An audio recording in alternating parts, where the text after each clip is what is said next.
For Dan Weber, I'm Johnie Freatman, bringing you instant analysis here live from Howard Jones Field. And Dan, there was talk after practice today about the rotations that Lane implemented against Colorado last Saturday.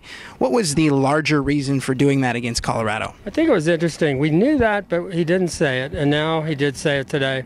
That essentially the reason, they were looking at the next two games, the two hurry-up, no-huddle teams that run a whole lot a lot of plays and a lot of offense in Arizona and Oregon. Although if you talk to the players, they say we're only getting ready for Arizona. We don't even think about the following week. And Arizona is a big enough reason to be thinking about it. A team that runs more than 90 plays a game, most in the country, top 5 offense. As Lane was saying today, thinks their running back, their big running back, nobody's had a better year in the Pac-12.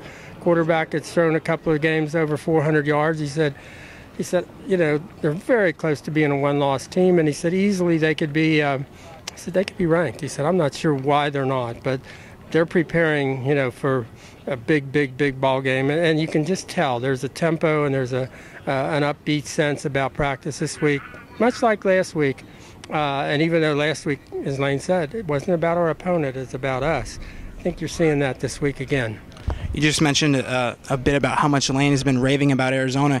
Do you think that this is coach speak per se, or do you think he's really serious when he talks about this is going to be a very tough game? Well, I think he makes a good point when he says, hey, they scored 48 points at Stanford. He said they played really well against two of the best defenses in the country, Stanford and Oregon State.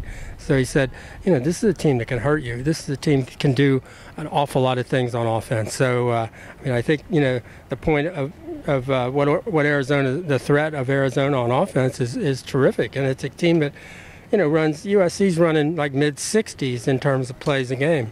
Arizona's running over 90. It's like a different sport. Lastly, Leonard Williams was made available to the media today. What did he have to say about the incident on Saturday that led to his ejection, and more importantly, what he learned from that? Well, he said he learned that, a couple of things. He said he learned that, his teammates kind of got his back, and T.J. McDonald said, look, you're a good guy. We know this isn't you. Freshmen make mistakes. We all made them. Don't let it get you down. He stayed in the locker room the second half. He could have been on the sidelines. He also learned that never done this before, has never happened to him before in a game. And he said, from now on, you understand the team comes first, no matter what. And TJ said, what we've told him is bring it back to the huddle. We'll talk about it. We'll take care of it on the field, in the game.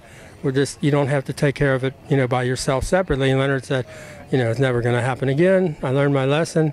I wish I could take it back. I can't, but I'm really glad I'm playing this week. Thank you very much, Dan. For Dan Weber, I'm Johnie Freatman. This has been Instant Analysis. For more information, log on to uscfootball.com.